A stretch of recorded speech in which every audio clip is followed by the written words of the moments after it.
জল লিখেছেন রবীন্দ্রনাথ ঠাকুর। ধরার তলে চঞ্চলতা সব আগে নেমেছিল জলে, সবার প্রথম ধ্বনি উঠেছিল জেগে, তারই স্রোত বেগে ত্বরান্বিত গতিমত্ত সেই জল।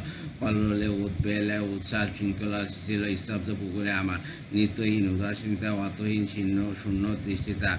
গান নাই শব্দের তরুণী হতা ডোবা, প্রাণ হতা বোবা আর জীবনের রঙ্গমঞ্চে ওখানে রয়েছে পদ্মা টানা, ওইখানে কালো বরণের মানা সকরুণা স্রোত নাই বয়। নিস্তব্ধ সময় হতা হতে তাই মনে দিত সারা, সময়ের বন্ধ সারা ইতিহাস পলাতক কাহিনীর মতো সৃষ্টি সারা সৃষ্টি নানা মতে উপরের তলা থেকে চেয়ে দেখে, নানা দেখা গভীরে অর মায়াপুরী এঁকেছেন মনে। না কন্যা মানিক তর্পণে সেতায় কাটিয়াছে বেনি কুঞ্চিত ললিতা প্রাসেনি, ভেসে যায় বেঁকে বেঁকে যখন বিকেলে হাওয়া জাগিয়া উঠিত থেকে থেকে। তীরের যত গাছপালা পশু পাখি তারা আছে অন্য লোকে, শুধু একাকী। তাই সব যত কিছু অসম্ভব কল্পনার মিটাইত স্বাদ। কোথায় ছিল না তার প্রতিভা, তারপরে মনে হলো একদিন সাঁতারে পেল যারা পৃথিবীতে তারাই স্বাধীন, বন্দি তারা যারা পায় নাই। এই আঘাত প্রাণে নিয়ে চলিলাম, তাই তুমি নিষেধ গণ্ডির হতে পারো।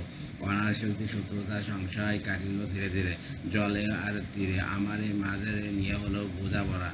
আখালিয়া সাঁতারে ঘরা অপরিষ্কার বাধা উত্তীর্ণ হইয়াছে দিনে দিনে, অচেনা প্রান্ত সীমা লয়েছেন চীনে পুলকিত সাবধানে নমিতা স্থানে গোপন তরল কোনো অদৃশ্য স্পর্শ সর্বগায়ে ধরিত জড়ায় হর্ষ সাথে মিলি ভয় দেহময় রহস্য ফেরিত ব্যপ্ত করি। পূর্ব তীরে বৃদ্ধ বট বট প্রাচীন প্রহরী গ্রন্থের শিখাগুলো কোথায় পাঠাতো নিয়ালোকে, যেন পাতলের নাক লোকে একদিকে দূরে আকাশের সাথে দিনে রাতে চলে চলে তার আলোক ছায় আলোকপন, অন্যদিকে দূর নিঃশব্দ তরণী নিমজ্জন কিসের সন্ধান অবিচ্ছিন্ন বচনের পানে।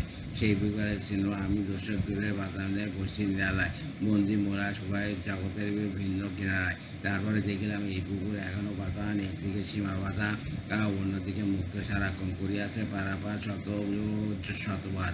ততই এই তরটে বাধা জলে গভীরে বক্ষতলে লুকিয়াছে প্রতিক্ষণে বাধা ঠেলা স্বাধীনতার জয় গেছে চলি ভয়।